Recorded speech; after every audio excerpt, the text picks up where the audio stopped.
Hi! Welcome back, Mommy.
What's up, Mommy? Sure, I'll call your team and have it arranged.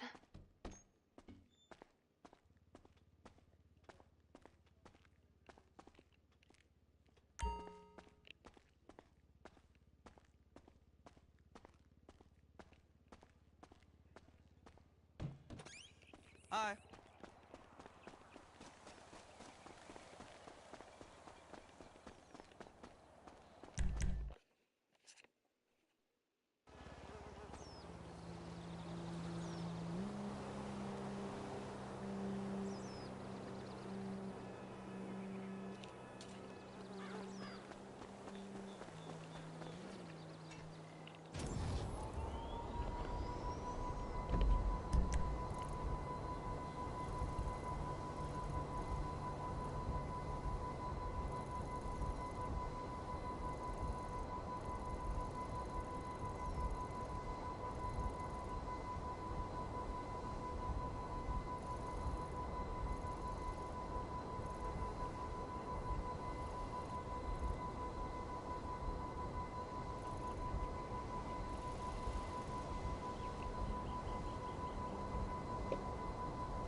Juicing.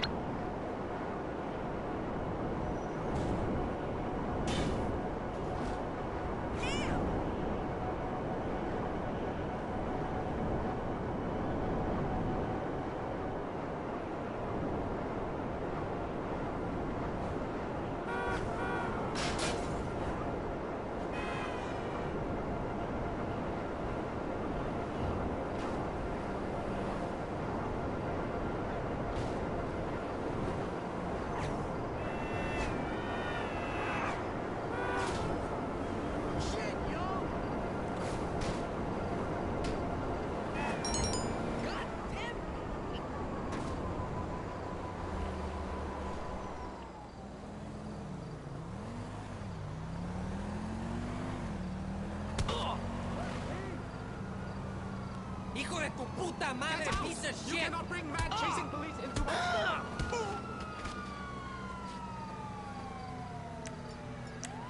Okay, okay! I know the drill! Ha! Now cops are here! You go down!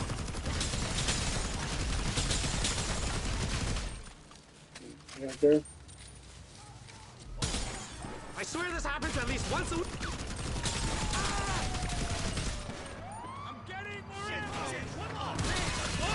Retreat! Retreat! Ah! Holy shit! I'll kill you!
As always, your gloriously thick host here, Dan and Chad. Back for another episode. I don't know what we're talking about today. Chad has prepared for us a topic. I know it's Pokemon related, which honestly, just thinking back at all our episodes, I honestly think we might have talked about Pokemon more than GTA somehow. There's been a lot of episodes about it for whatever reason. I don't know why. I haven't played a Pokemon game in fucking years. In my defense, I don't know how much the viewers consider this. You have like 4 Pokemon plushies behind you. I do, yeah. That is true. So, also, it's because of Pokemon that's what I got. Yeah, I was on the news apparently. There is news, yes, that's what I do. And you did say we can link to GTA in the future in part of this episode, so Yeah. if you are only here for GTA, you better stay, otherwise Yeah. Yeah, watch the whole thing. I will hit you. I didn't Just keep saying it on mic. Yeah, I know, it's an awkward position. I'll just have to throw it out over there. It's a bad boy. What can I say? Oh. Well, Dan, I got some I have some GTA news for you, except it's not GTA whatsoever. It's Pokemon. I didn't fall through that. So essentially, Pokemon's coming up on their 30th anniversary, and Pokemon Day is coming soon. I think when this episode releases, Pokemon Day will be the following day. It's the 27th of February. Don't you look at me that way! Yeah. Move back! There's been a couple but they're like, oh, this gotta put out like, at least something. Yeah, it's Gotta be something. They announced like a week or so, I think like a week ago, that on the Switch 2, they're releasing Fire Red like the original. So, a little bit of history. There's been 9 generations of Pokemon games. The first game was called Red and Blue, if you're in Japan, Red and Blue. And then Gen 2, which I was doing whatever, and then Gen 3, Ruby, Sapphire, Emerald. And then they put up their first round of remakes, which is Fire Red and Blue. Their remakes typically came with adding in a lot of the newest features that the newer games would have, the differences between Gen 1 and Gen 3, like color, more typing, like literal color. Yeah. But stuff like the ability to sprint, the bike, using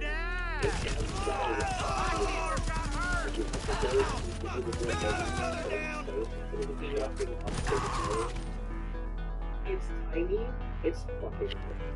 I played Yellow. It's really fun, but it's also been so much fun. Have another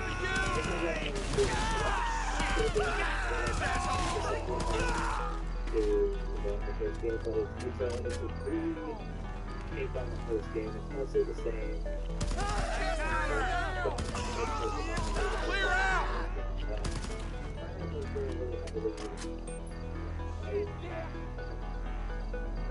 Gen 3 is Pulling your bricks and give me cover! The older than us, they were like video game playing. Eat this! So that's like what we should do.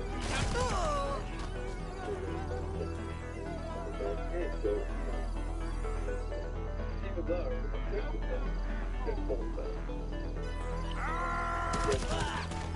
but again, all this stuff. Gen 4 is great until you have a lot of HP and you take a lot of damage, and the HP marker moves down. Because for whatever reason, that generation alone, it's so long. Every generation is so much recorded and it's so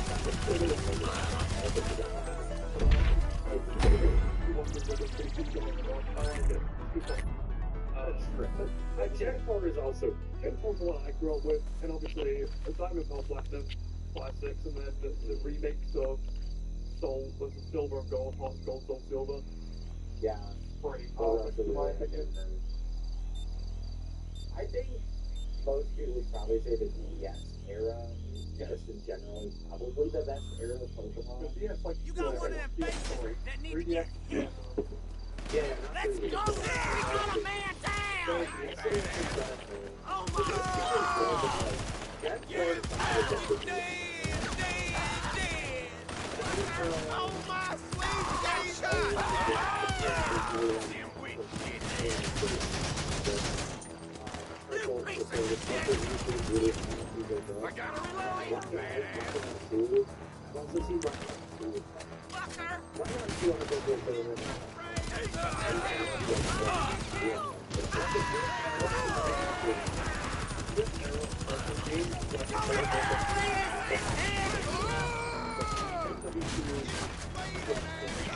I got a man down!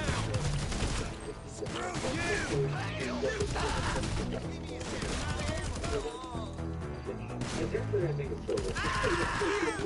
motherfucker! Go get fucked! I'll kill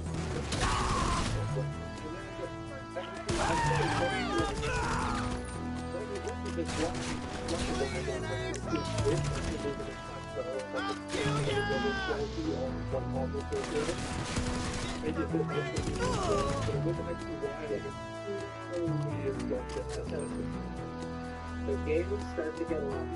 I say this, and I still play a lot of older games, so I can't even know how good stuff. But from what I know, they did a lot to emphasize and it is for the hardcore players who play Pokemon for they're like, these games are just fun because they're easy. And for those who don't have some started playing it like on his Friday, we have to check the schedule. If he comes back on his Monday as a plan literally, he's like, so I'm done. And I'm like, what do you mean you're done? He's like, I beat the Elite Four. To be fair, I think he played nonstop that weekend, but like, that's crazy.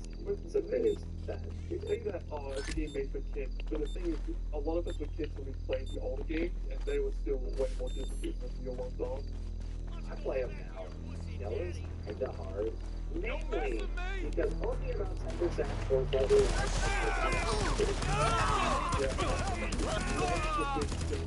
and you can get the debate when it's difficult,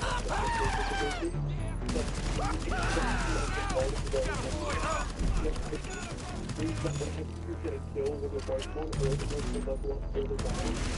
It's like every person You go down!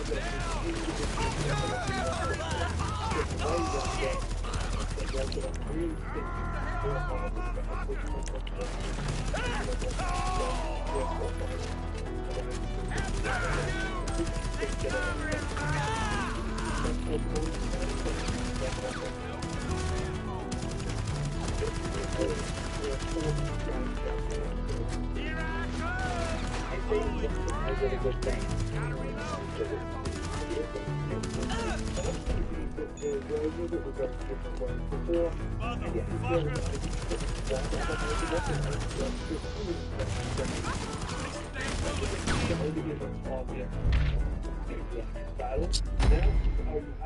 Every single Pokemon gets XP. I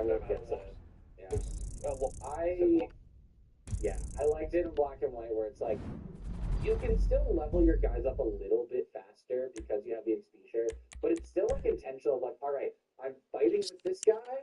I am sharing with this guy. I have to like move it around if I want to level up other people. Whereas I started playing ZA, I would say I've actually been playing it quite a bit. It's very different in a lot of ways, but I played for like 6 hours. I'm like, oh, every team's level 20. I'm not like, there's a couple Pokemon I'm like, barely. And it feels wrong that they've like leveled up. Yeah, Because I'm like, they're on my team, but they're like weaker, and I just don't like. I like them enough that I want them to stay. So it's weird. I will say I like the more dynamic aspect of ZA. I can talk about all things, but like, it's a game where if you like Pokemon and you really want to play Pokemon, get it.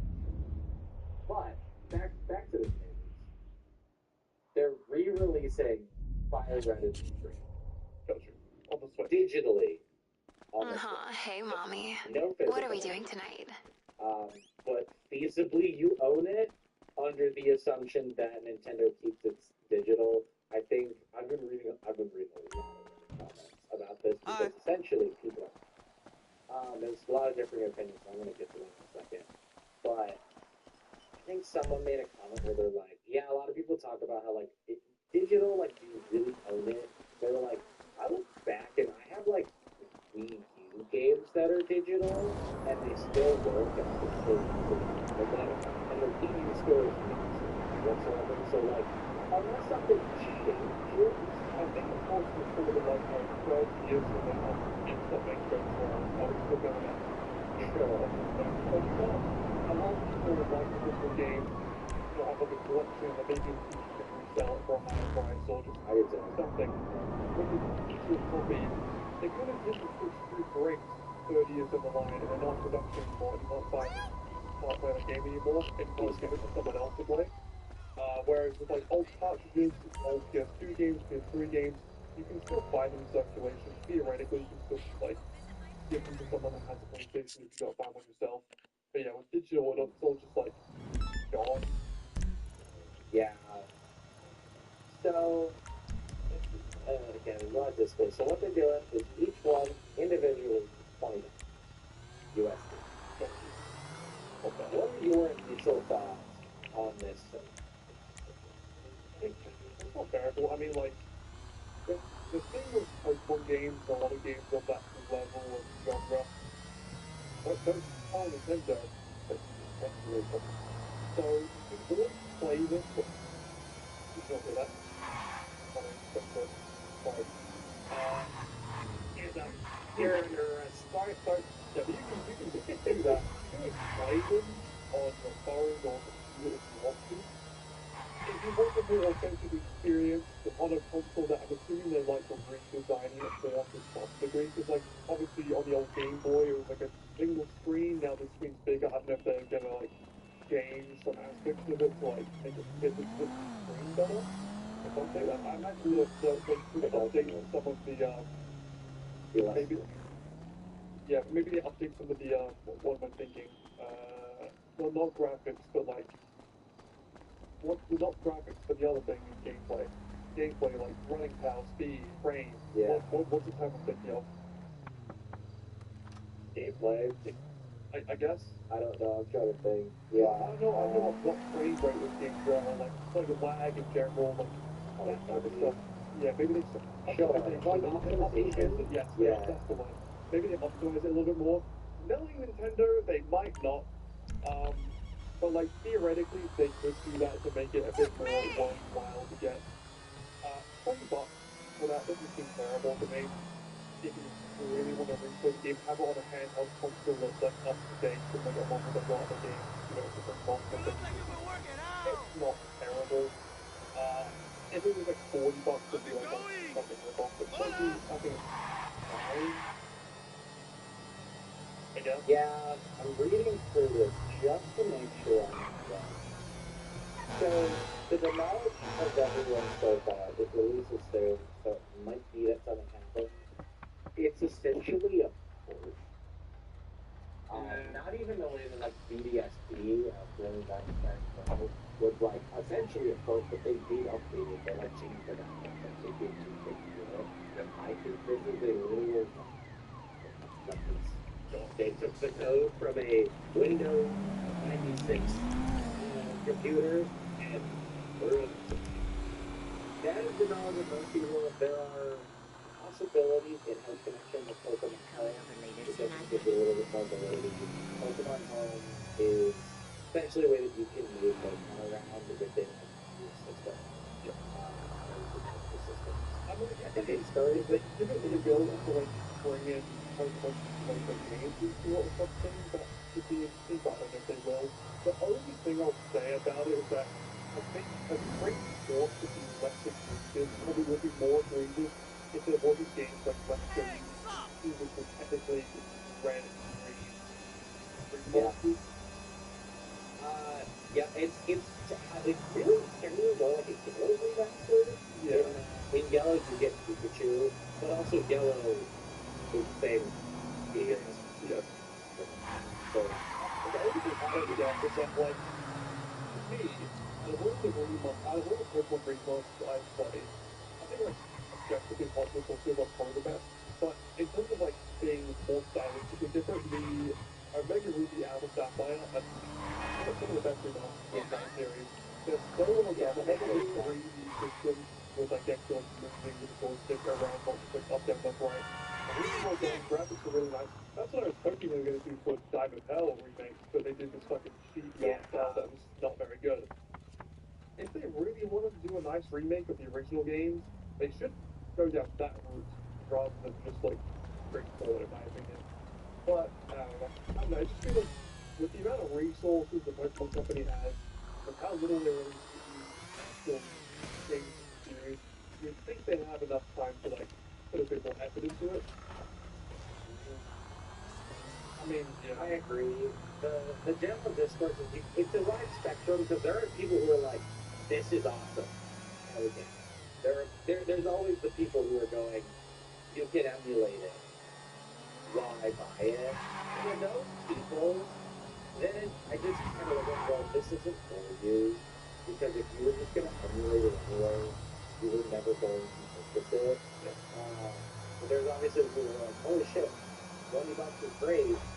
You know, some people are saying like trying to find an actual game, a physical game that was made like 30 years ago. You can find them. They're expensive and stuff. Like if I try to go out and buy Fire Red, it's probably gonna cost me like $100 per month.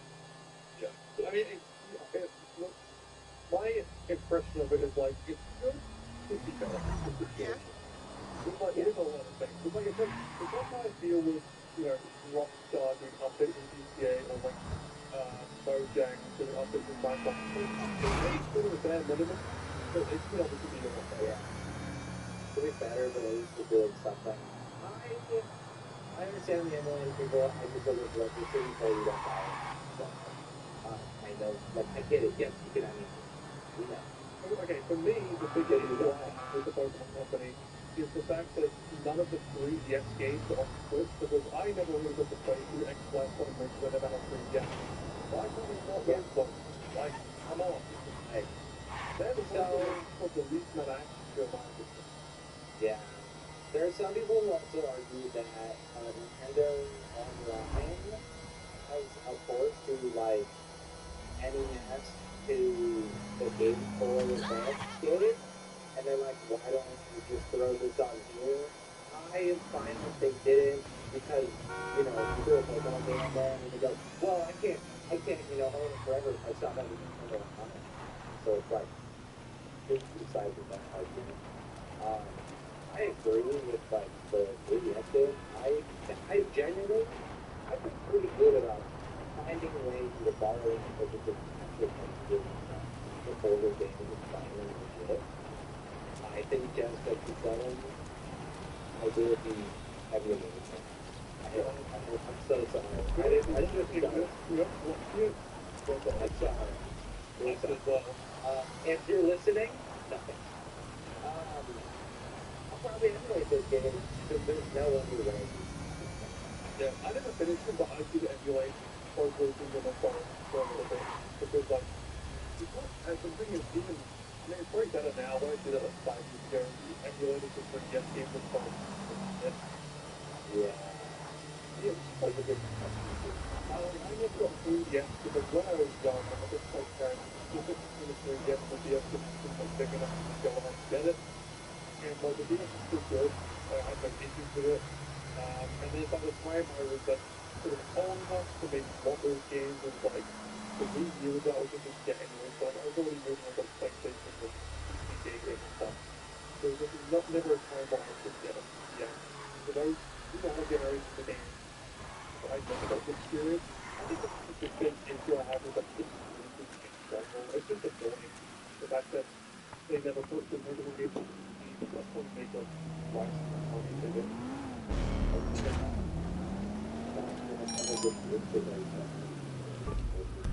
Yeah, but I don't understand that why companies can't do a thing of like, okay, for the first year, only accessing games on the Nintendo device. But after a year, they're putting on PC.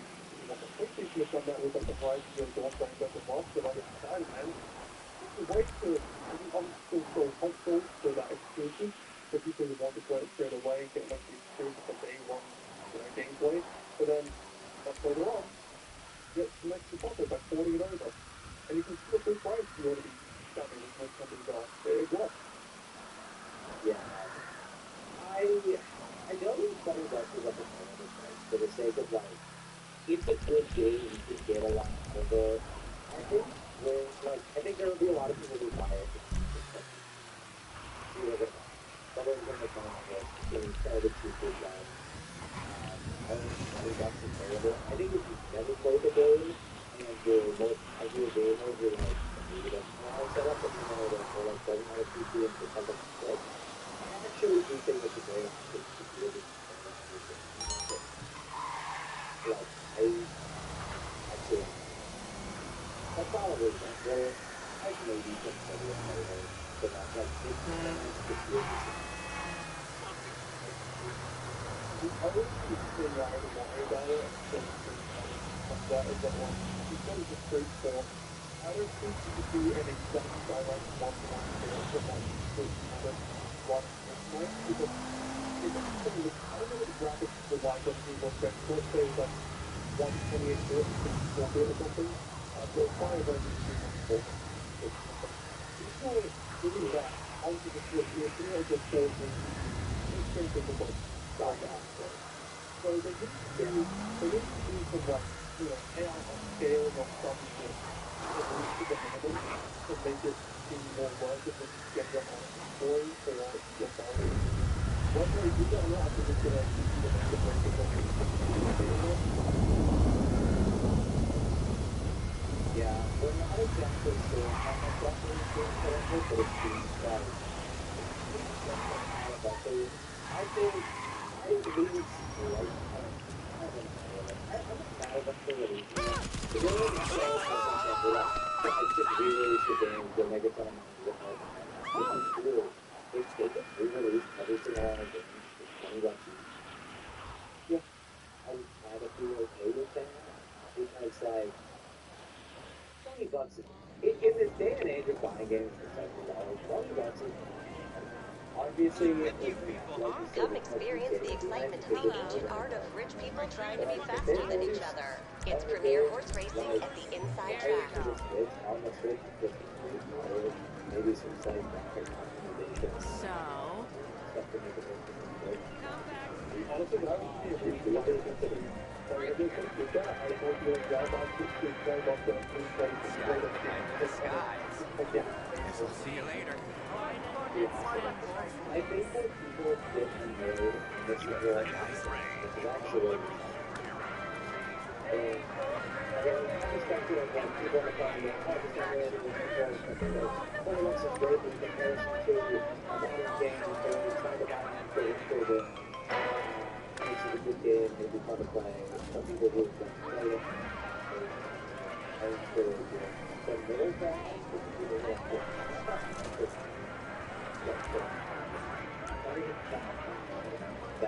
just one more minute. There are so many examples of people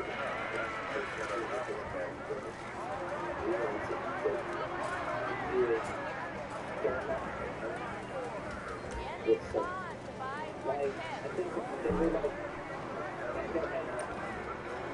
releases and they do a bunch of like 4 games. Let's evacuate these bitches! One left to go. Just one more minute.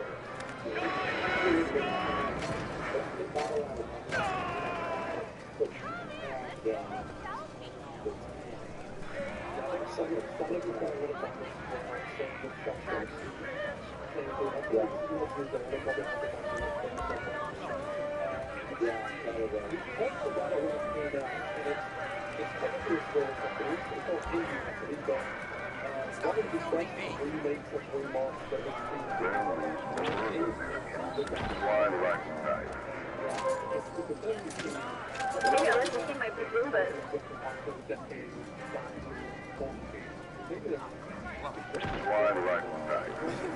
Let down for a second.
Itchy eyes.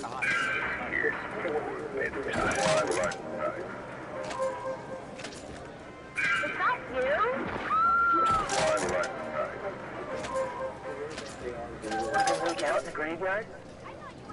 Days of this shit.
Out in the graveyard?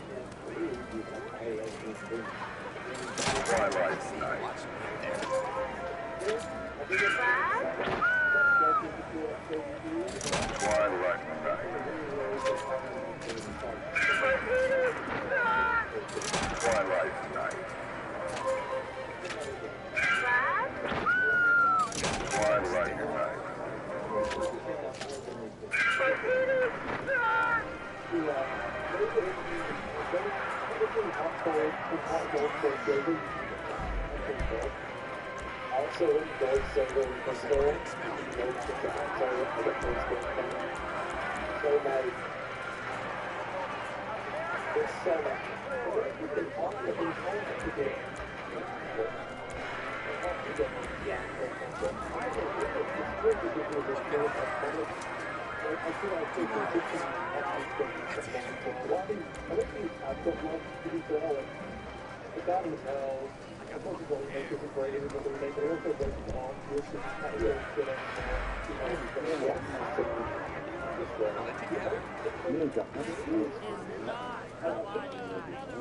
There's one game out of the entire franchise, there's one game that stands out as the one that's, been out for a while, but one of the very new ones that has not had any sort of re-release, and it's X and Y. Because we have the original FWB, all the Also, silver and gold, and the releases we got there. We had Sapphire Ruby, and there was some Ruby as well. Star and Gold, the second one being the Legends Arceus. Black and White. You need something, huh? One of your rides? Let me know. That's the Legends VA takes place in Black and White. I'll bring it to you. This is where I want to go. Is that where actually Life takes place in the XYZA. Yeah, it takes place in, it's Paris, right? Kind of. yeah, it's Lumino City, which is the VA takes place in City. I will say though, I will say, while VA is technically an extra world thing, it's really the only game pre-Golden Kingdom that has not had a remake of second on like a base one. Because one of these is one of the spin-off, where they give it mechanics, all the other ones, obviously Sword and Shield and This is why I never Violet, really played that. but even Father Moon is the second version, and Father Moon is doing perfect design. So, Oh my god, how are you? Arceus and Ultraman are weird. I haven't played them, so I could be wrong with them. I almost think they were kind of like remakes, in a way, where like Black and White 2, Black and White 2 is just a sequel. It's just a direct You know, sequel. size might not matter now, but in the end times, oh yeah. of the game, it says there's an alternate storyline, new Pokemon, and improved mechanics. So I think it's kind of everything I've heard. Platinum, the Diamond and Pearl, I think. Yeah, it's kind of like a third game, which I'd actually say in that sense, it kind of puts it Wow, it's not missing yeah, like you said, X1 only and X and Y, but like the first 4 generations all did a thing where they had the 2 games that came Quite a out, selection, huh? and then they put a third out later that was like pretty similar and slight story changes. Yeah. Black and White never got it, but they just got a direct sequel instead. Old lady bought one of those yesterday. X and Y never got it, but Sun and Moon got a sequel-ish kind of. Yeah. Honestly, the biggest thing that X and Y got was just Omega Ruby and Alpha Sapphire, which isn't a sequel at all. It's more just like you got the Mega Evolutions as the gimmick of X and Y. Which also, and then they just want to say, I think Mega Evolutions are the best, like, extra evolution stage, and they should have just stuck with that instead of doing, like, fucking Gigantamax, which is, like, kind of dumb. You have, like, the alternate forms one, or whatnot. There's so many of the different ones. I think if you're a Pokemon fan, let us know in the comments, I think Mega Evolutions are the best, like, extra evolution type stage thing they have. Know what? Stop all the killing and robbing in this place? Every one of the sheep out there owning a piece. Mega Evolutions in Gen 6. I want to say Gen 7 is like the Z-type mode. Yes. There's Gigantamax, which is just big. Big. Just that big. I don't know, for some of them it's kind of cool. Especially the bigger Pokemon. Like Gigantamax. The funny is, I think you could have had Gigantamax alongside Megas. I don't know why you need to have one. You've racked up some more ammunition rewards points. Few Pokemon specifically can have, and then Gigantamax you could have done for all of them, you know, and be a less specific thing. Well, they also have Helpless now, which is like, it's just a bigger version, and I think it maybe has better IPs, but it's like, it's just bigger, and that only really applies in the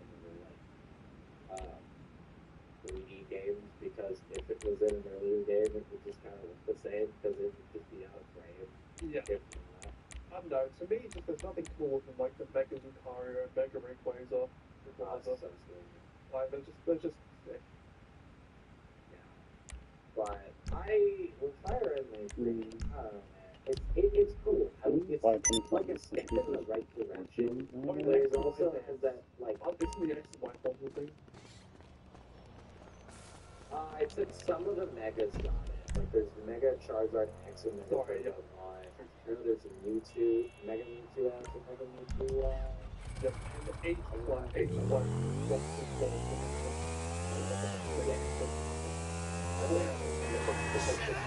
I guess that's the Google thing.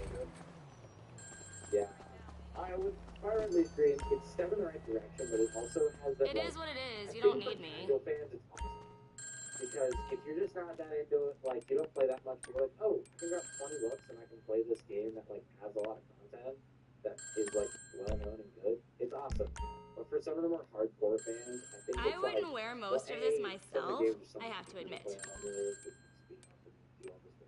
Like you taking out of it. It's that classic like Game Freak doing kind of the bare minimum and getting away with it.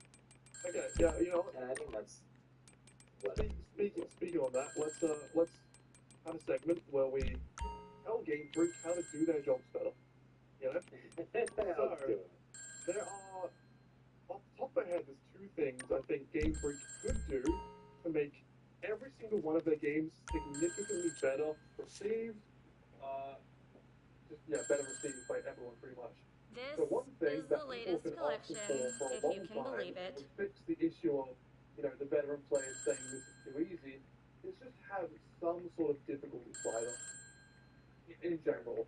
I think just having like an easy mode, which is like the normal mode, and then a hardcore mode that specifically all it does is like, increase the level and health of all the Pokemon you go against. Increase like their damage, so you have to be more careful, unless your Pokemon higher. Because like a lot of ROM hacks that people play will have like custom Pokemon that have higher levels. Maybe gym leaders will have an extra Pokemon than normal. Having that built into the game, especially for the newer games that can't be emulated straight away, would give one more replayability, because once you finish the normal version, you can go back and play the All higher I version. seem to do is cover the shifts of girls who've been limits, sacked for getting too But fat. also just give the people who are more experienced with Pokemon the ability to have a more challenging time, and the people who are like kids, still able to complete it, basically. Yeah. I think having some sort of difficulty setting would be good. I don't know.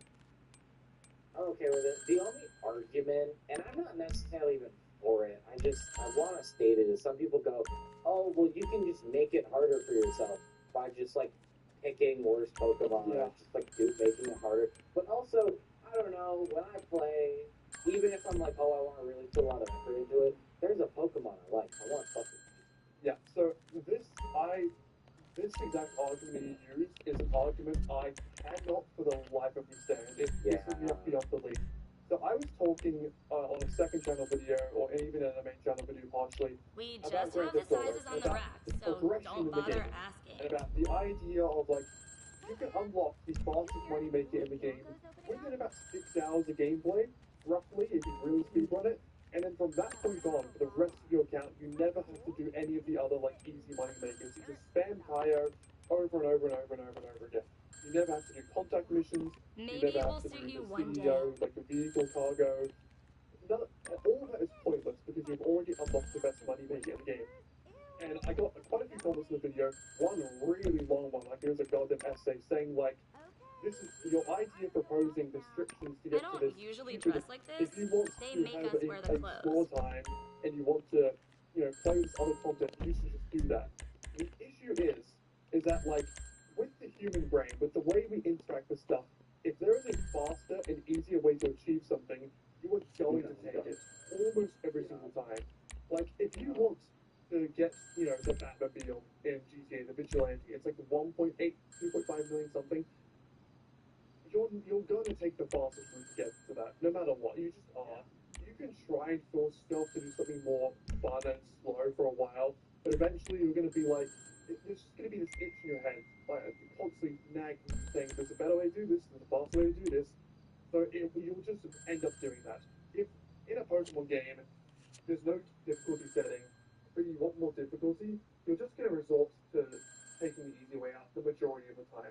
Sure, there are some people and some certain situations where you If can you could make it quick, I was in the middle of a blog post. It's much easier if you just have a setting that restricts you from actually doing that. Like within GTA, if there was some sort of requirement or hurdle you have to get over first before being able to do higher frequency, that's not just buying or submarine. It's like, oh, you have to get your stealth to this level, you have to get your shooting to this level, you have to complete this heist, and this mission set before you unlock the ability to talk to Lester, who introduces you to this person, who introduces you to the Bell and buy the submarine. It would just, let the door open for a more challenging progression while actually feeling, you know, you're I spending your time really growing don't want to be here today. whatever. Because if there's no like restriction there, you're just going to go do the easy thing straight away, and it just makes it boring if you're too good, you know. But I don't like that argument.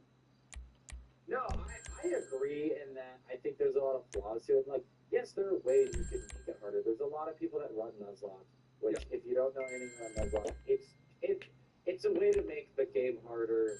If your Pokemon like get knocked out, they're dead, they're gone forever. You only pick up like one, like the first guy you see on each route. Like, there's a bunch of restrictions you can make. That's still pretty small. Like, it's pretty small majority of the player base. Hey, so If you make it super easy to just have the easy option, I really need a snack. All I've eaten today is romaine lettuce. Where you can like change, but it's like if someone sucks, like when I started playing Emerald, I kind of like Ninkata. I don't know why. I like his vibe. He sucks. And I tried. I'm gonna struggle him. I'm gonna get him to be good. Like Shedinja is like a really interesting Pokemon. It has 1 HP, but it only be hit by the things that are super effective against it, which is like a couple of things. But like, it's cool because you basically just put them out against people who don't think they're not that great and just make Pokemon. When I was having Ninkata, so that's the thing. That's the thing. I know he's like a really early player and he's super low level when he gets down. This sucks. So I got like you said, some people will be able to get around that and be like, no, I just gotta push. And I push, like I did a bunch of easy training, I did a bunch of like random shit that like I didn't need to do, but I wanted to get my own fun. But if you, I like the idea of difficulty settings, because there's also the convenience to it. If you could make the difficulty changes a lot of time, it's so much easier to be like, alright, I'm committing to the harder difficulty. I hit hard difficulty. Then you don't think about it. You're not constantly in a Nuzlocke, you're constantly making the conscious decision to let go of your Pokemon if they die. Yeah. So I have tried a Nuzlocke before, you know, and unless you're streaming it for a live audience, you have no one to hold yourself close to yourself. So if you get into a fight and you go favorite Pokemon and you get killed because of some bullshit, there's nothing stopping you just going, you know, do whatever, I get it back, and it's just continue. And it even releases the point of the challenge. Whereas, say, for example, Pokemon had a built-in Nuzlocke mode as like a harder difficulty, like when your Pokemon dies, it's just gone. You can't save from it, you can't, you know, get out of it, it just is how it is. It's very similar to in Baldur's Gate 3, you know, the regular difficulty settings are easy, medium, hard, whatever it is, and then you have auto mode. Now, auto mode is the hardest difficulty, the more difficulty stuff added on top of it, like enemies having like special legendary abilities and that stuff, but the main thing with auto mode is it's very difficult with that. Not save stuff, not save and go back to the previous point. Every single like time you save, all you want to save before that gets deleted. So if you die, it's just over. Or if you get yourself into a difficult situation, you can't get out of it. Hey, favorite sister. Difficult, but also a lot more rewarding. If you manage to beat it, then you know you're going to get to a difficult challenge. Whereas if you just did hard mode, you know, went back to save, it was a difficult enemy, or you press the wrong dialogue option, you go back, it's not the same. So it could be the same with if Pokemon is a hardcore Nuzlocke mode, it automatically has those settings in there. You don't have to think about it, you can't cheat yourself out of the challenge, it is how it is. So that would be cool. That kind of leads to the second point of like, one, a difficulty setting, slide or however you want to have it in general would be cool. And then two is having like customized game modes. One of them could be Nuzlocke, that would be like the normal one put in there. I think the other one that whenever I've gone back to play Pokemon in the past 5 years, this is the thing I mostly do, and it's a randomizer. I think Pokemon randomizers are incredible fun. I think it makes the game so interesting. And you can have different settings for it. You can randomize just the Pokemon, you can randomize the Pokemon and their moves, the Pokemon and their moves and their types. You can do anything. So, as you were speaking about before, the Pokemon Shedinja, who has this like unique ability of like it can only be hit by things that it's 4 times weak against. If you have the randomizer setting as it's different types as well, you might have no fucking idea what you can hit it with, and it can just wipe your team. And it's crazy, but it's kind of part of the fun of the challenge, you know? I think having a setting on all the games would be so fun. And maybe you have it set up so only after you beat the game once you have access to these options. That's fine. It's like a new game plus, basically. I have no issue with that. It would just be something more interesting. And it goes back to the point of, like, game companies doing more than just the bare minimum for their games, doing something more to give the community more fun. Hey there, boss. Nintendo, What do you I guess, have, boss? Thank Yep, you. why bother with anything else? I guess, Dan, this brings me to my GTA question. Would you, see, the thing is, and this is what we kind of touched on earlier, it's like, all the GTA games... There you go. I think the first two, like the top-down ones, I don't Hey, think walk are. it off a little, boss. And they're kind of difficult to get a hold of. You still find them on the internet. They're pretty glitchy from memory. I think apart from that, they all are, especially because all of the Gen 3 GTA games, like San Andreas, Vice City, I think Chinatown Wars, are all like a bundle, a remastered bundle that wasn't received very well when it came out, but it's playable, I guess. And you can get those. I think you can get the originals as well, and then obviously 4 and 5 are available on Steam as well. Yeah. So, like, to some degree, this argument's not very strong, but, like, would you want to see them just casually re-release the game and, I guess, do something with them? Because obviously, like you said, they're all there. I guess for the first 2 games, if they were to, like, put them out on Steam, yeah. Oh, if they were just the original games, would you be mad? If they were the original games, but optimized, they actually fucking ran. Because like the original games are like known to be very glitchy.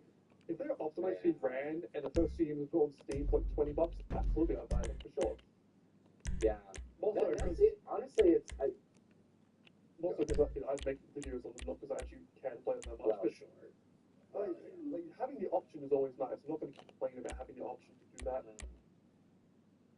I will say, to some degree, Steam gets away with it because they do have a lot of older games that, like, I guess companies aren't necessarily re-releasing them. They're just whenever Steam. I got a they, sweet like, gig. They would just put things on there. Yep. And I think Steam is just seen differently than like Nintendo. Obviously, Nintendo put out like announcements and a whole bunch of stuff about Fire Red and Leaf Green being released, but like, there's a lot of games on Steam that are pre-Steam and did not get anything else.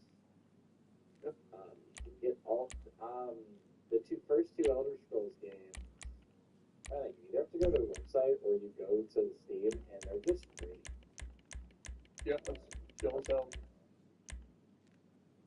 Which is cool. But like then the other games cost an amount of money. Yeah, Arena and Daggerfall are just free, which I think is sweet.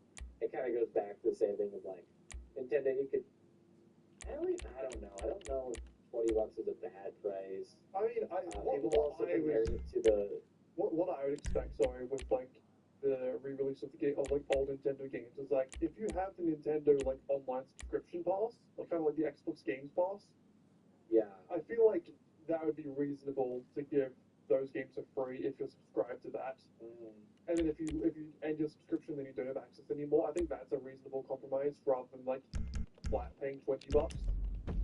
The Xbox or Game you do Pass. both. Yeah, you could do both. Maybe get a discount. Maybe if you have the Game Pass, you can play the games for free. Or you can buy them for like instead of $20, you buy them for $5, and you have them forever. Yeah. That would be decent. Yeah. I mean, speaking about GTA remasters, people have been asking for a GTA 4 remake for ages at this point. I don't know if we're really going to get one within the next 5 years. Maybe 5 years The Los from now. Santos lights are bright tonight, Mommy. Releases on the PS6 and one of the next Xbox console will be. I think GTA 4 is in that weird era where like it's modern enough that it's still very playable and not like at all. It's not like playing Morrowind, which is like quite old now. But it's not like modern.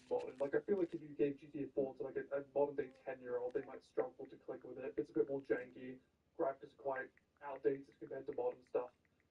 But if they did a GTA 4 remaster, similar to how the FWB remaster was done, keeping it faithful but just updating the systems and graphics to a decent degree, put it out there for $40, I think no one would really be complaining about that.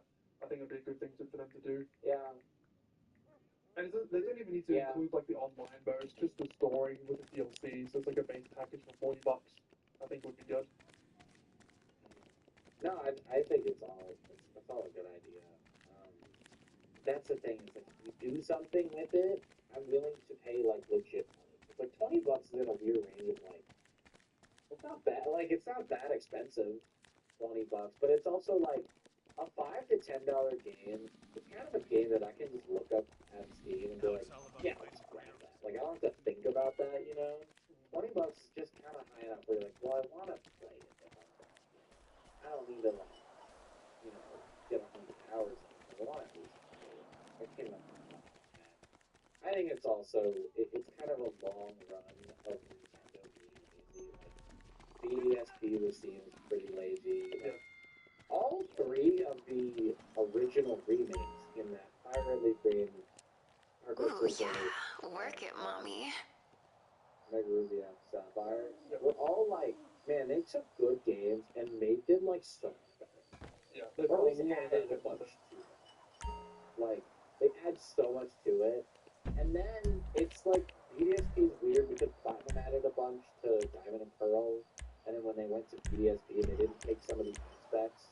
Like Platinum that like really the whole like Platinum Garatina storyline is just not present, right? Yeah, because it's because they're specifically remaking Diamond and Pearl. Why didn't they remake like? But it's also like, or even if they wanted to do like PDSP, put the Platinum storyline in there as like a side thing, because like the whole like I can't remember what dimension's called, but the whole like other dimension you go to where the world's like flipping upside down and sideways, it's so cool. The whole Giratina story, like I think it enhances. Is it Team Cosmic in Diamond Pearl? It's a team. It's the one with it's the one with like the generals are like Mars, Jupiter, Saturn. The main guy wants to take over the universe and restart it, so he's using time and space.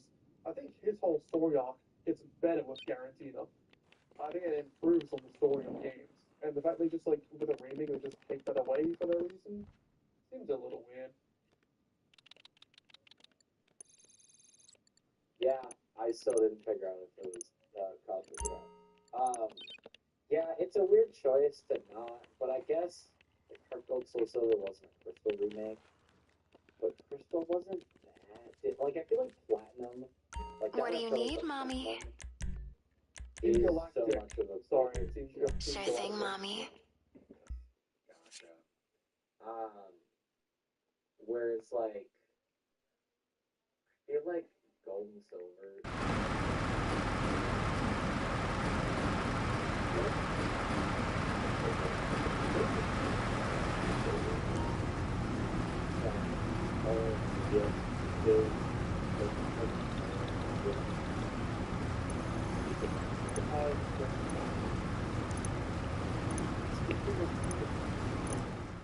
I love Suicune so much. Partially because I love Ho-Oh is my thing. Ho-Oh is to me like the least interesting legendary. I could apart from the original. It's not Ho-Oh. I always prefer Lugia. I think the reason why I like Suicune so much is that it was always like favorite or second favorite. It might be my favorite. I think it has the student melody and then like sort of like the legendary. Xanax Melody is good. It's not really like super fun.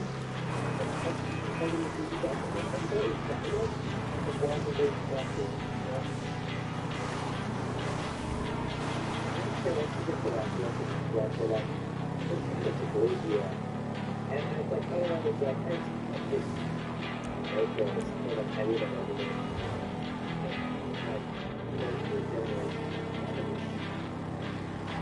Yeah, they have like the original, but it's kind of like a like the extra, then like down to up there, and then also gold and stuff.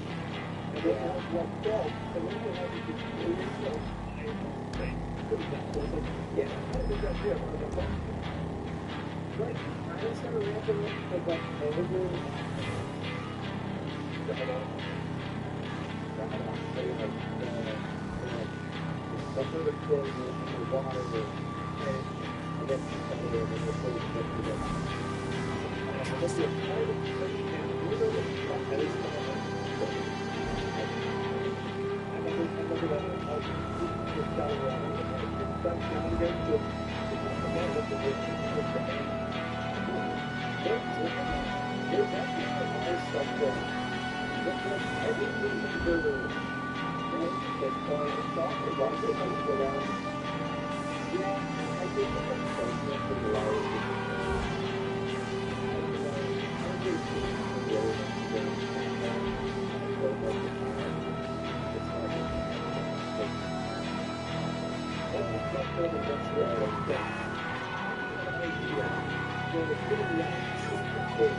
my biggest gripe was by our equipment out. Before that, like, it was some of the games get the luxury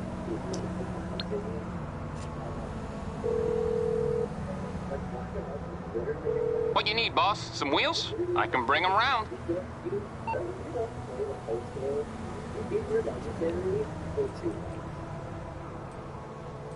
I'm not saying you should get it super early.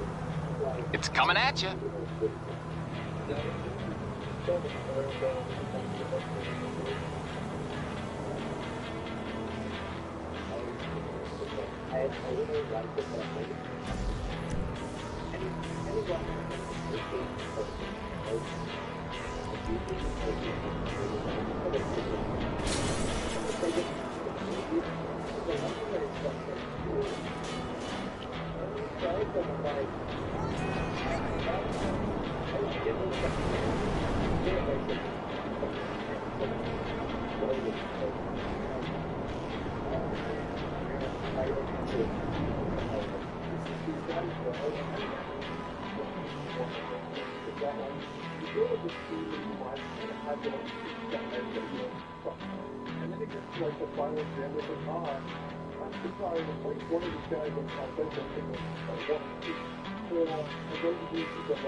Yeah, you have the right to know. I think I was just conscious of the whole time, and I think it's not too but the alien basically, I don't know, there's also a lot of like stuff that I'm going to talk about Optimus Prime.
I'm on the clock. What you want? Some wheels? I'll bring it to you.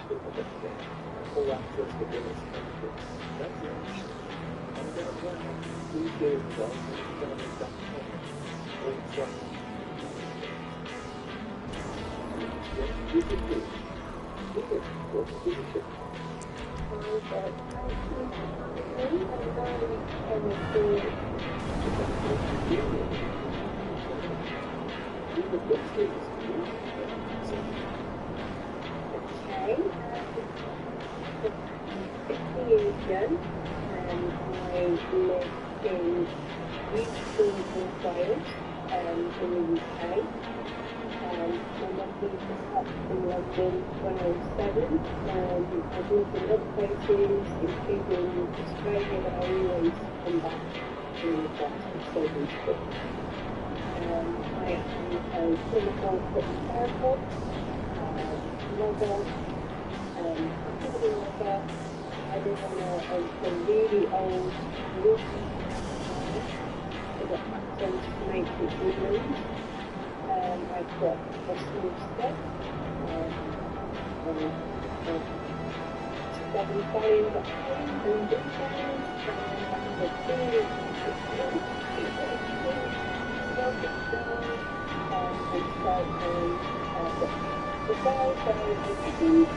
so yeah, I've got a minimal series, so yeah, I'm fine, also grateful as well, and all this, so it's really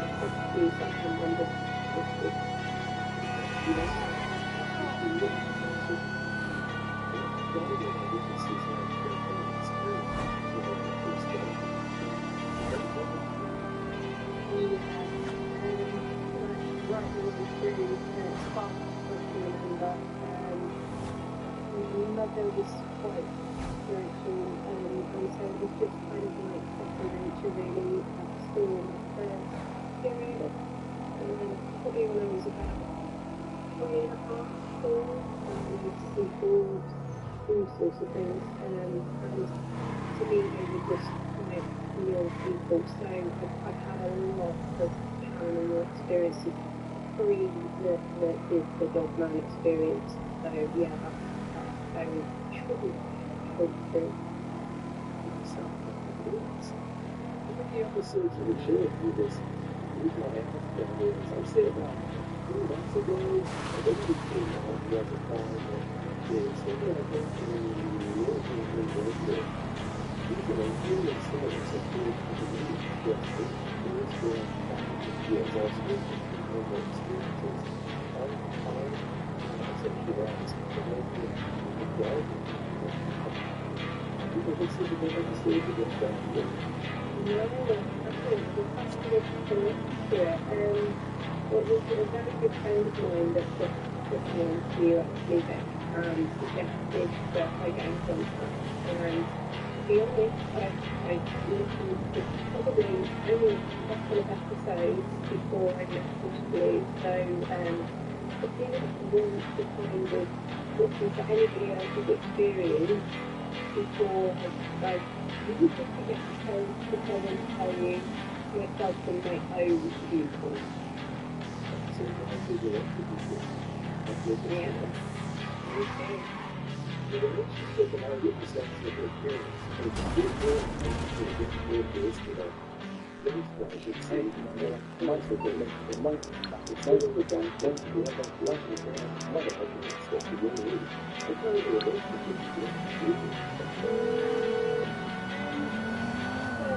You need something, huh? One of your rides? Let me know. It's on the way. Especially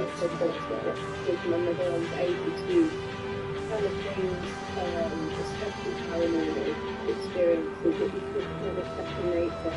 So I was actually very fortunate in the sense that I was thinking for like, because I think if I had nothing to lose or listen to, it would have been a much more formative experience. And it could have been more.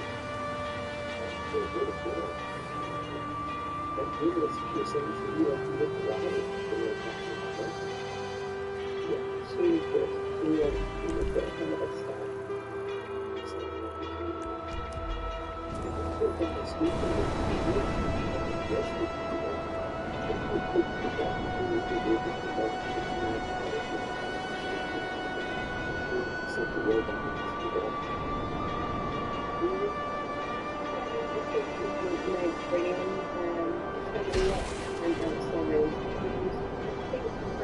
Very quickly that, the dogman was pain, he couldn't carry pain and things. So I think I kind of rationalised it. I also did a psychology degree as well, so I think quite lucky really. I've been able to sort of like look at things and everything and yeah, so I'm just been very lucky. I've been lucky with people that surround me, my friends, my family, and you know, my children. Where I am very fortunate.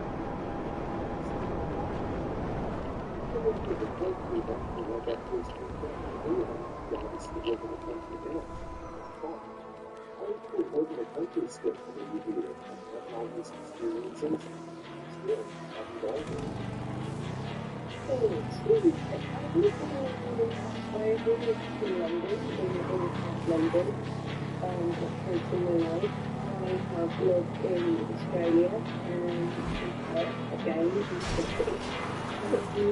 And immediately I felt more vulnerable for having something. And when I was on the exercise, and again, I tried to do everything, and if I feel like I'm insane, I will listen to all these things.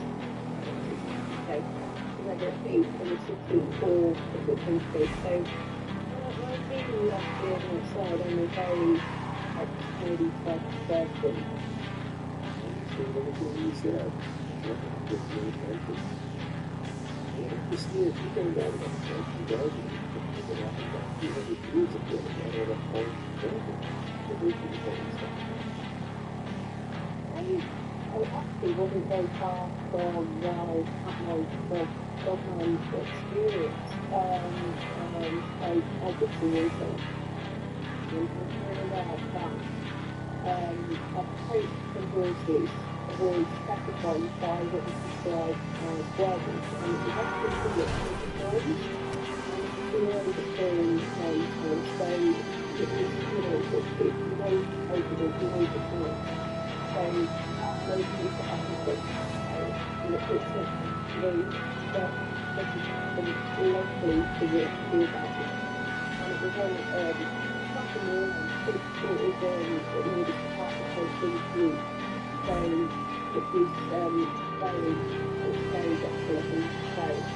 So I don't have driving that.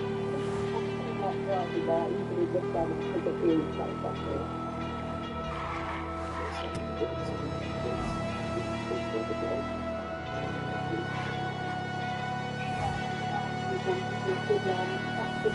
Definitely.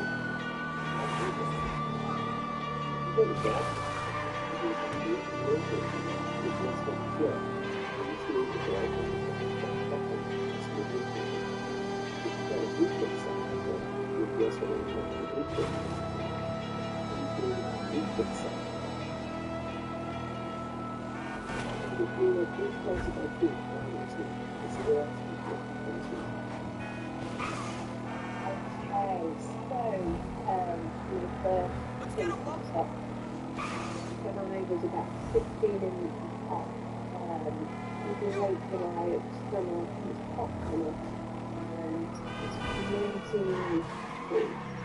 I went to bed as normal, and I got sick so easily, and I was awakened by this, just a really deep, fluttering, and my bag was pushed up against the wall, and I was window upset, but it was quite a moonlit night, so it was really quite bright, and by the side of my bed, to the bottom of my bed, was this most unbelievable sight. It was Cryptocurrency received, so... like probably about 3.5 form touched the shoulder, but I mean, still instantly tested all of the way. The only thing that was going through my head at the time, it was pain.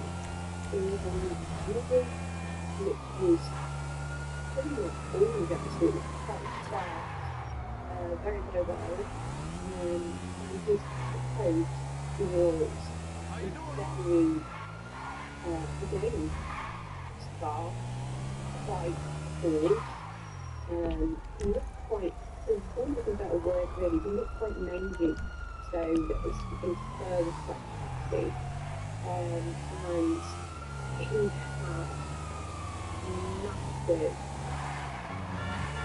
massive canines, and his eyes, they were really massive, and they were yellow, gold, yellow colour, and he just looked very, very intelligent, and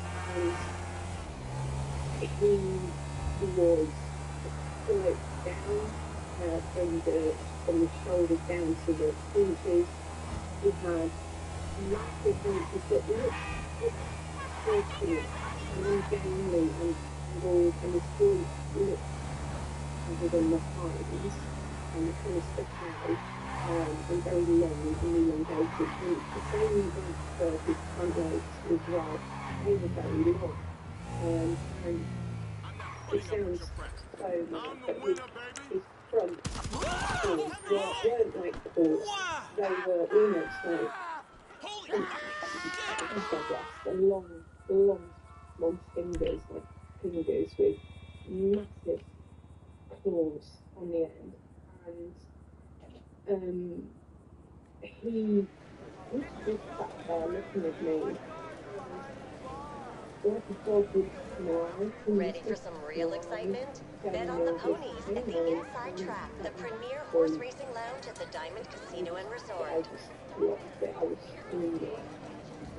And my mother ran me bursting to the bedroom, and it was about 3 o'clock in the morning.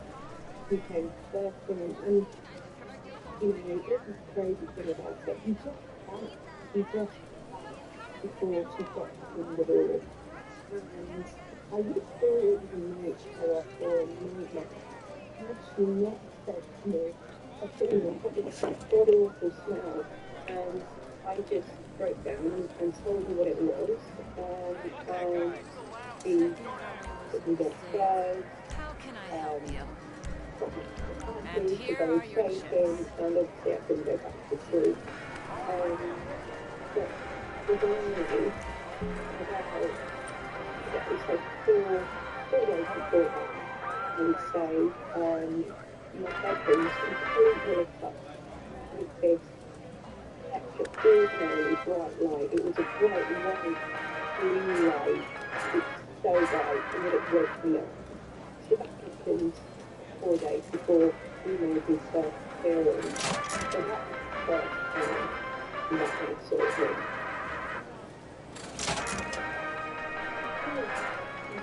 Just going to try myself like that. So, this was I think to my brother, probably a couple of weeks after that. Yeah, 2 or 3 weeks maybe after that. And we've gone out to our local town, and again, it's very rural, so, it takes about 15 or 20 minutes to get to the local town, and Winnipeg town is not a tiny town.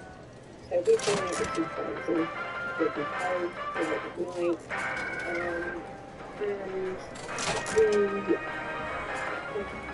got home, we were still up downstairs. He was as bright as a street and shaking. And the toilet bed, we were home, and people forgot to go. And then we do, going through with some brandy and wine. And then we just go out and walk into him. And he was basically agitated. We had very, very narrow legs, only had one target. Each side, it was driving along as he can. He was driving along, and he was doing something. He was very fast, and then he was fast, and so he accelerated and posted him. Over his bonnet, he used his bonnet as a lead, basically, so that on the bonnet was over onto the other bank. taste against the best and then disappeared up into the woodlands. And that's the big thing. But he was so from out it. To this day, it can still look good. It still looks disgusting. He was a big guy. It's still really in control of himself. He's been in the military, very responsible person. It's still just like he looks good about it because it was more than fairness. So that's probably about a week after that, maybe a week and a half,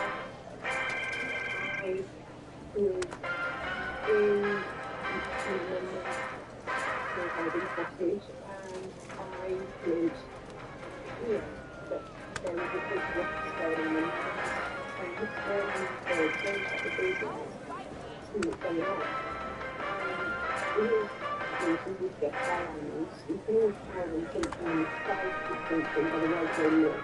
So these would know that they've got holes or inside or really protected. So they were on the top of the looking down into the next door, very small thing, very difficult. So I didn't see that they were looking at. The guy was the same guilty for killing their dog. I didn't know that it was a document. I thought it was wrong. It wasn't from the house. So I stood there and said, walking in. Late. That's the third I used them was the latest. And he was looking from the distance I was looking at. He was looking through the film and the time I was putting it to his probably 12 to 13 times timing. He was useless. And obviously I'm watching him and he stopped and just stood and looked at me and observed me. And it was really very small but I think the funny thing is the fact really is the fact that it's almost like he's mitigated as if to say, I'm not going to hurt you. He just turned and he went back into the woodlands and disappeared. So, and that was the last one for 15 years, like the last birthday. And I moved out of the area, gone away, lived in Australia, and come back to the area. And things did not well. And I had a moving killed, and I don't know whether it had anything to do with him or a girlfriend, but a week and a half I was told that this book at this time was killed, and its mother was very distraught and going forward. There were some black marks on the floor. We searched the field, couldn't find any remnants of this child, and it was a cross field, so I don't know whether he was taken by a person or but there was a lot of destruction in the field where obviously the mares have been going absolutely for that field.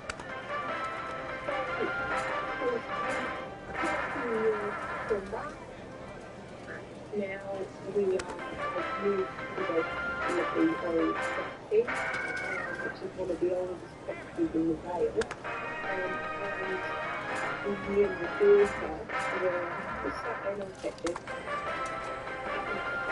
just come over to visit, and she's due to go home, and we sat there and I could see the kids out the window, and these huge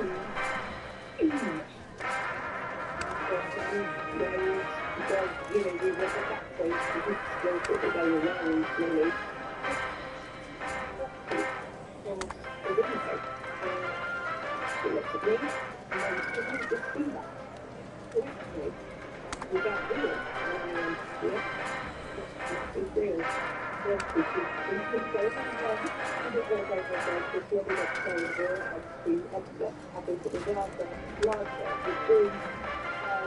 I just told her about all of my own experiences. I've never told her about any of the things that happened. started to look interested in that kind of side of things. And because I was getting tired, I was actually after another couple of months and I was doing the second practice tournament. And it ended up that it came out even before the documentation, and I actually didn't speak the plaintiff. They asked what the features were, and features that countryside have come through and said basically that they're guardians. So I don't know whether that's so or what, but it kind of fits in a way because the area that we live in, like ley lines, our ancient bones, chambers, local schools, you name it, it's here. And it feels like where we live now. Is there a little our ancient buildings like oldest buildings, historically, a lot of Santos, flower farm.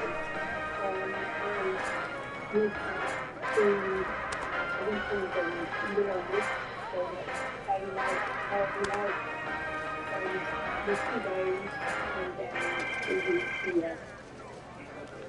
Which is really well like a music fit, and we're still on time. You just have to have time still. Sometimes it's okay to go time, and sometimes it's get a time for there's no good idea.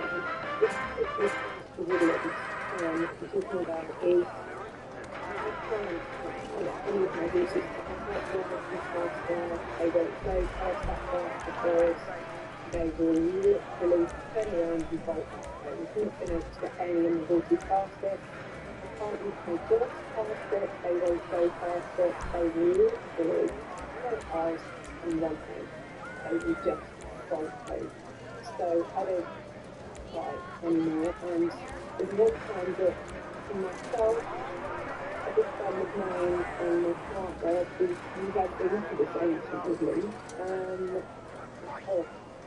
it was very disturbing. We heard them surrounded, they were two of them in broken through the woodlands, and they were cannon, and they surrounded us basically, and they were just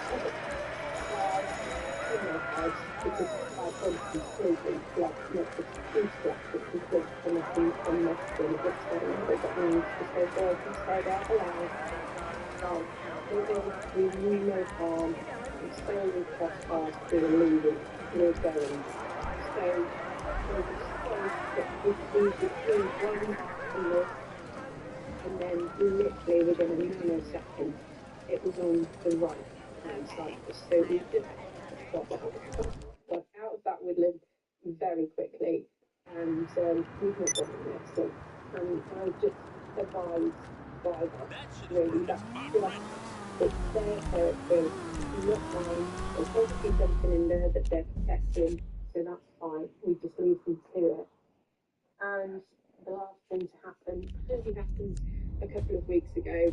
My sister and her husband come over to visit, and she was upstairs in the spare bedroom.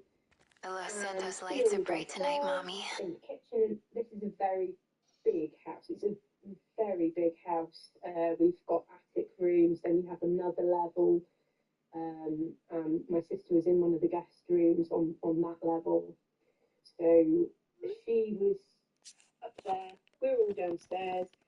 Her bedroom backs onto the garden and forest, and so she came down, spotted the sheet, and said, "Who was that? Who did that?" And we were like, "We've all been here. We've not moved. We've all been sat here. Why? What's happened?"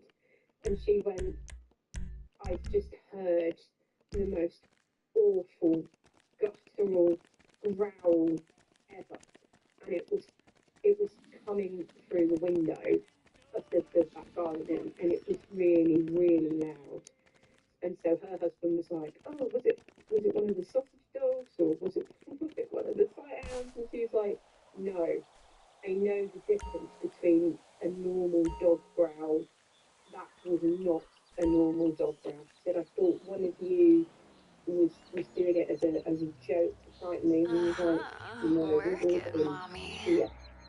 So my sister is a real disbeliever of all things paranormal. So weirdly enough, even though we have the same upbringing, but she's never really seen anything or had that experience. So, and she's very scientific. So she's now changed her whole concept of what is real and what isn't. And the last time she considered it, which she last week, was she wouldn't go upstairs alone now.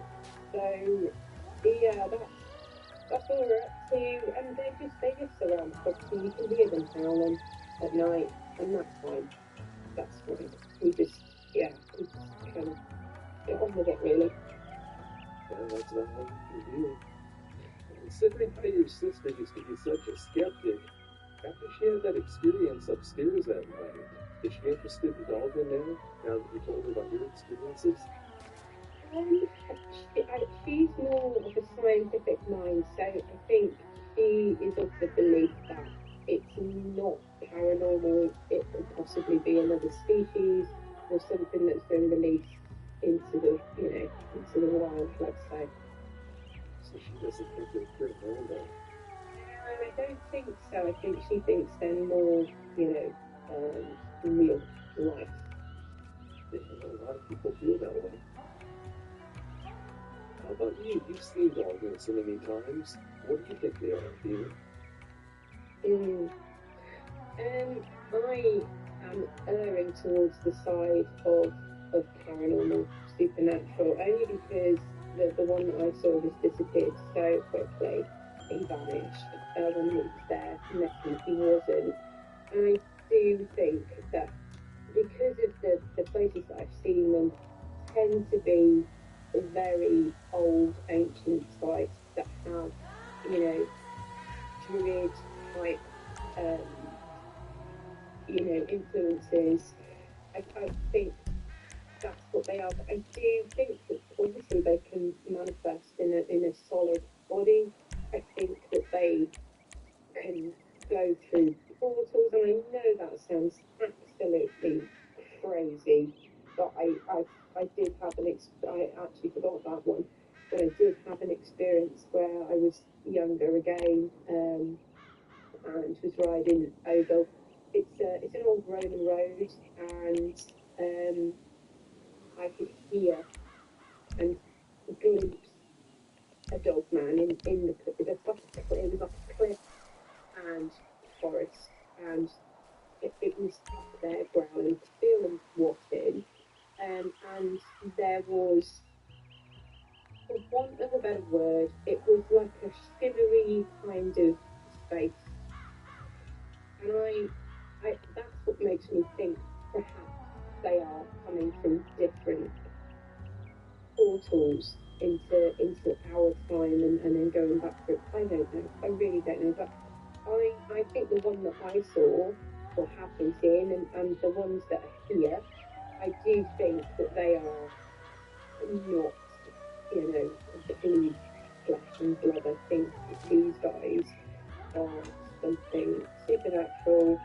and some form of guardian. That's the sense. I could be wrong, but that's the sense that I kind of get. And I don't feel. Let's work on activating that root chakra, shall we? Considering all these experiences you've had, I can't see how they could be anything but supernatural beings. So I understand. Before 92, when you had that first dog encounter, had you already had a lot of paranormal experiences, or did they not start happening until after that first dog encounter? No, I've had quite a lot of paranormal experiences, so much so that my mother had to actually speak to one of her friends to shut that side of me down or ease it off, because the things that I was seeing were just they were too much. If I would go to, say for example, if I drive through somewhere where there'd been a crash victim, I would see them and or somebody, their life had ended badly. So, and it was just too much. So I did, I've been plagued by it as a youngster especially. You're sensitive then. Do you see that as being an advantage or a disadvantage?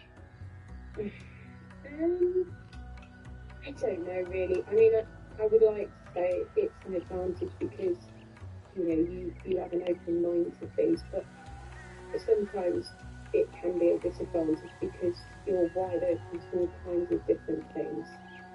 I've learned to kind of shut it down. As I say, I mean, they shut me down pre the Dogman experience, so to see things like that. So, yeah, I don't know. I think you've kind of got to look at it rationally. There's just, pros and against on both sides, isn't there, really? Well, like anything else, I'm sure there are good things and bad things that come along with it, but yeah, that's just one of those things. If you are sensitive, that does seem to predispose you to having dog game encounters. Yeah, I'm beginning to think that is the case. Yeah, it definitely seems to be. It's a bitter pill, but that definitely does seem to be the case. How close was your mother's bedroom to yours back when you had that first dog game encounter? And so it was across the hall, so you had the stairs, the landing, my bedroom, and her bedroom was across the landing. You said that first dog game looked mangy. Did it stink while it was right there at the foot of your bed, or did you not smell that sulfury smell until it had disappeared? No, he did. He smelled like a combination because of, having animals around, growing up on farms, etc. The smell of death. And it was the smell of decay mixed with sulfur, mixed with like a musky kind of a smell. So yeah, he was honky. A lot of people who've had paranormal experiences associate that sulfury smell with demonic entities. Do you think that might be what it was, and that's why you smelled that? Oh, yeah, I've thought about this quite a lot actually, and it could very well be because I have had other experiences, other paranormal experiences where there have been some very nasty entities, demonic entities, and they do come in with that sulfur smell. So that did cross my mind actually, whether he was a demonic being or not really. I mean, these things, I think, that there are legends of these guys being around Wales and the UK for centuries, for generations. They've always been around.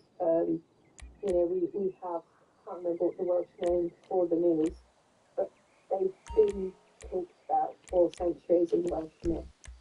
And it's like the Black Shuck, I think, is the UK equivalent. Yeah, Black Chuck is well known around England.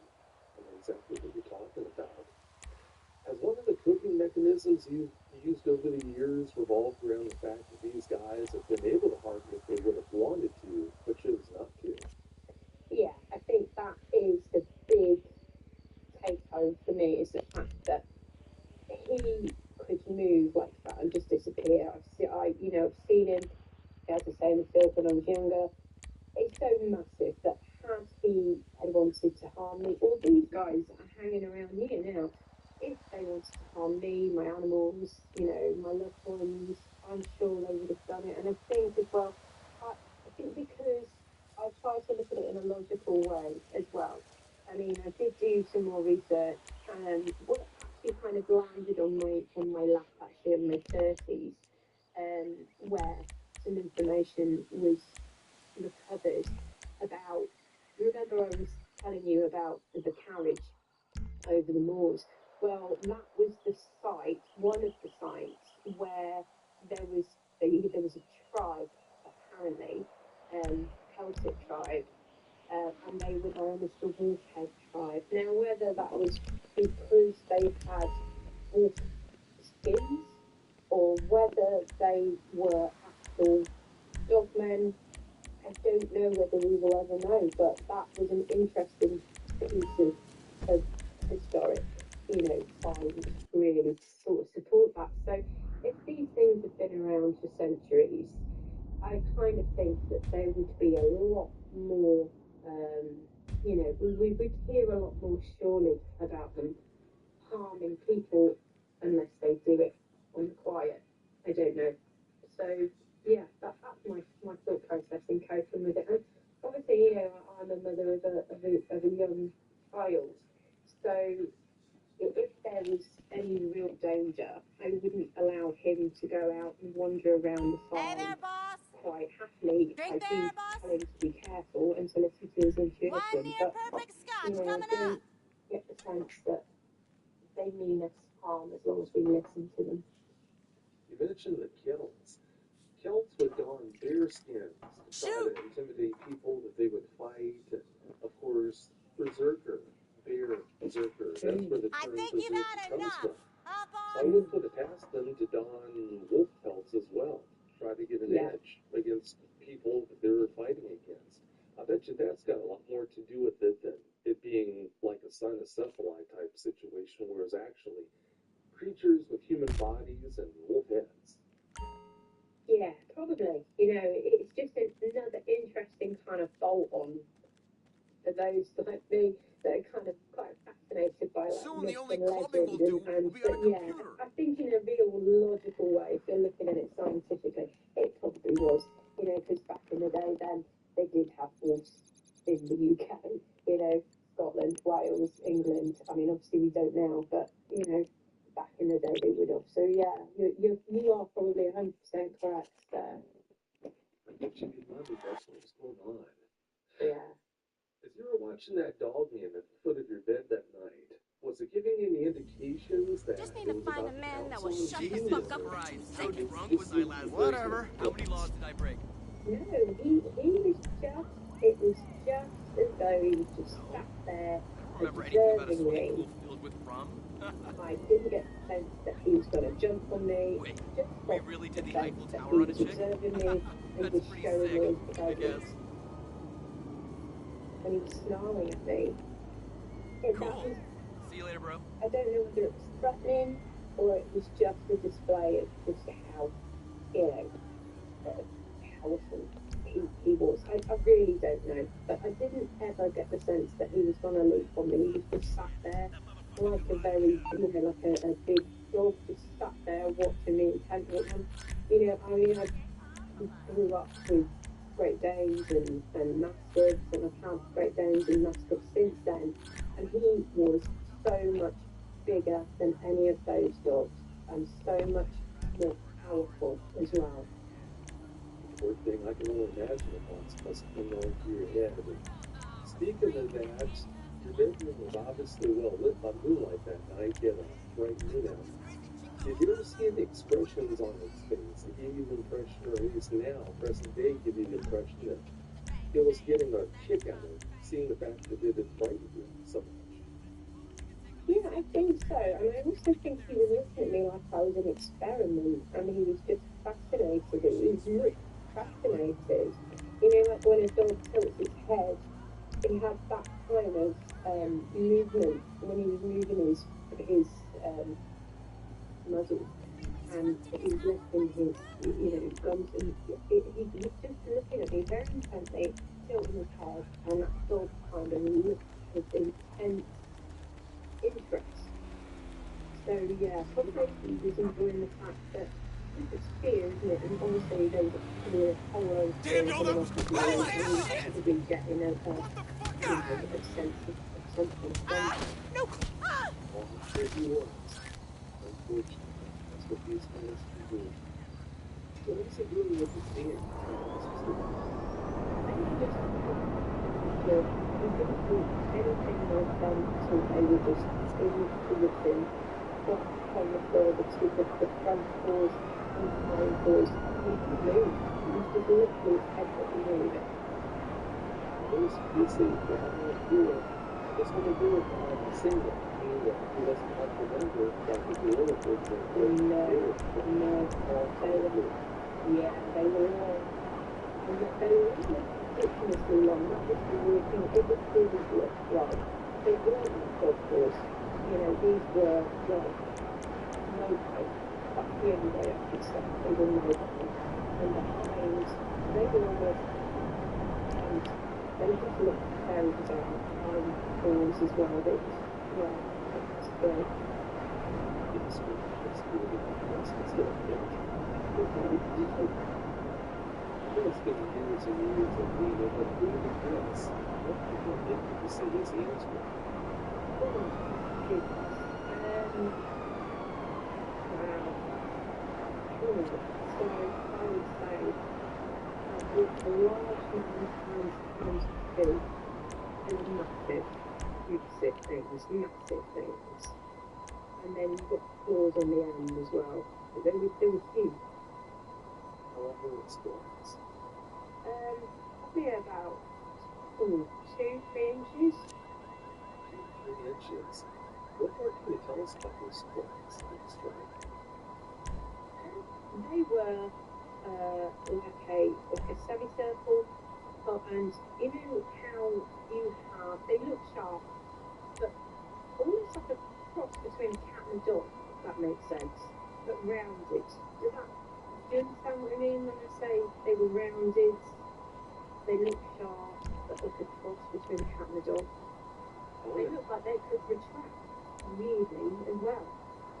Oh, no, I do understand it. Yeah, some eyewitnesses, they do describe them almost looking like they've got this ability to retract their claws. I don't know what that's all about, but that's not unprecedented. Other eyewitnesses have reported that. Right, okay, yeah. I mean, you know, they just look like they wouldn't be safe to be out like that all the time. Almost like it would cause them a hindrance if they were out like that all the time. Do you know what I mean? That it just didn't fit. But then nothing about these guys is obviously logical, is it? To me, or you know, to anyone that sees them. Oh, there's no doubt about that. Yeah, that's a given there. And it's all semantics, it really is, but would you say that talons or claws would be a more effective way to describe it? I would say talons, really, more edging towards talons than claws.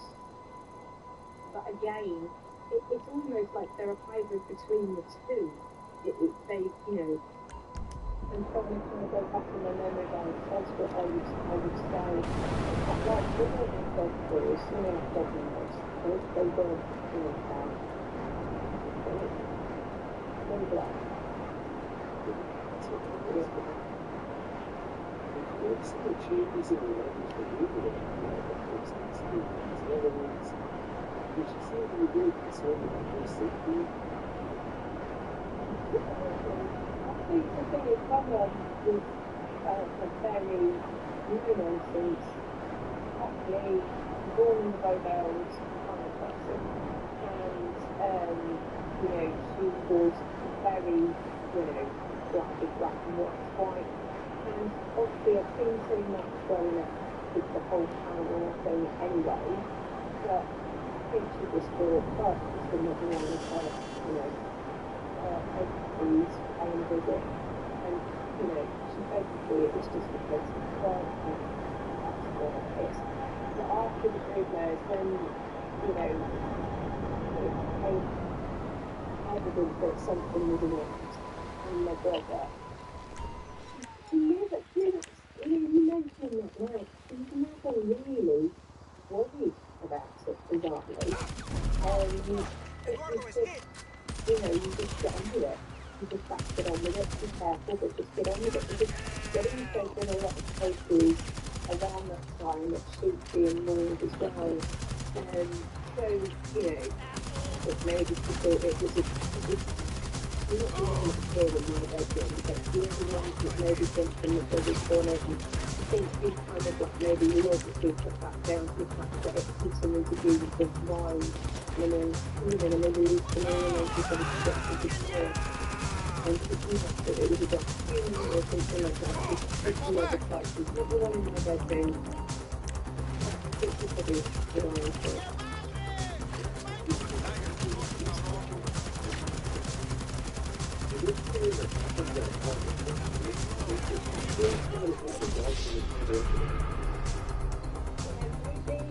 know, maybe when she taking the ferry, for example, her grandmother was still on the first, it was the medium, the kind of thing that was going on in London.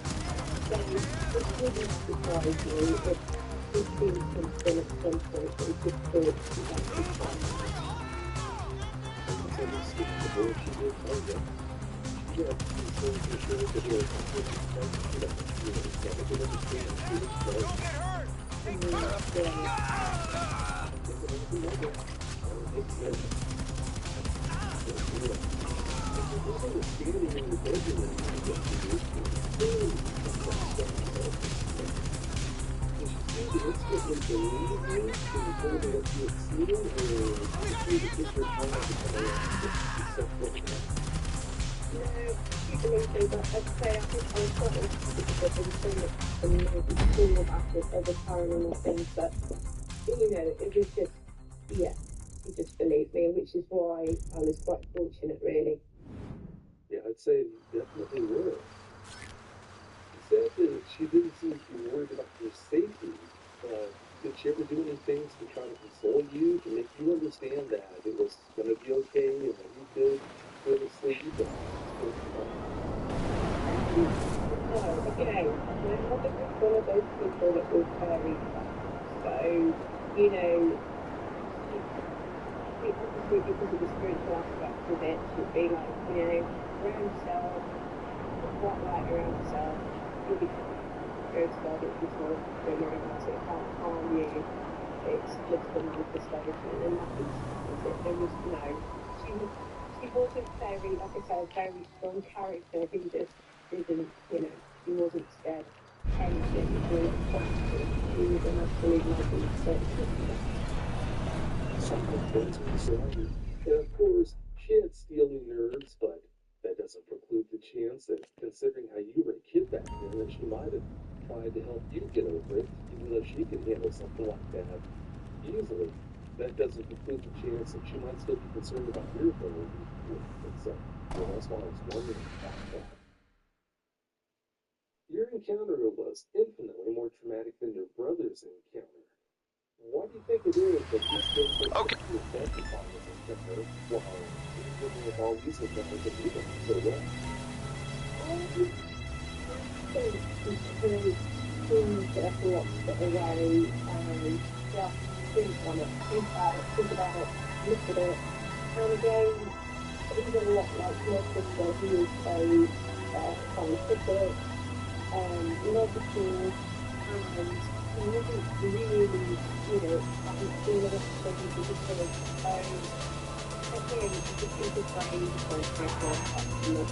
If I can't deal with it, I can't deal with it, and I'm not going to look at it. It's really no different than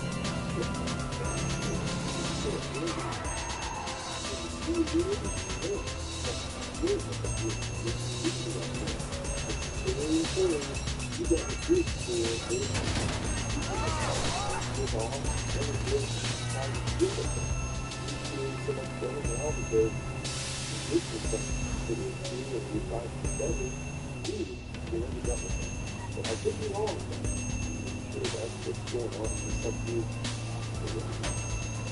If you ever saw another dog in a long would you ask your dog that, or you and wife maybe something or something and see just what Actually, would be quite fascinating because I find it quite fascinating.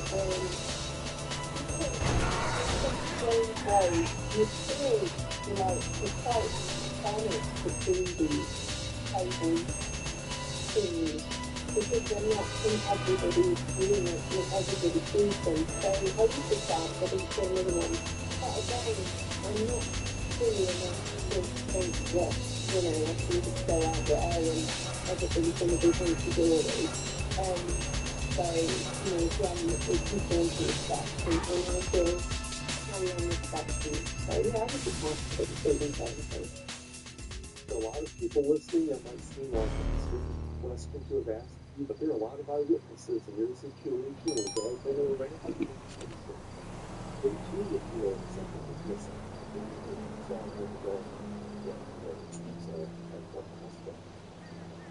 children the way you do, how much angst does it cause you knowing that they can all be every practice is going to get you? Yeah, I think, I mean, my children are all pretty sensitive on the whole paranormal front anyway, but I wouldn't want them to be terrified.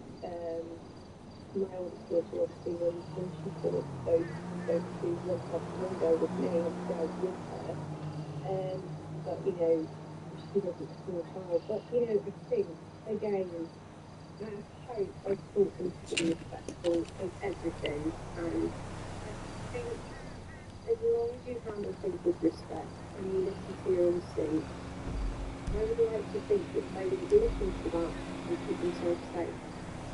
Well, they've got next to their mother, so they've got that in their court. That's to give them an advantage if they do have any encounters.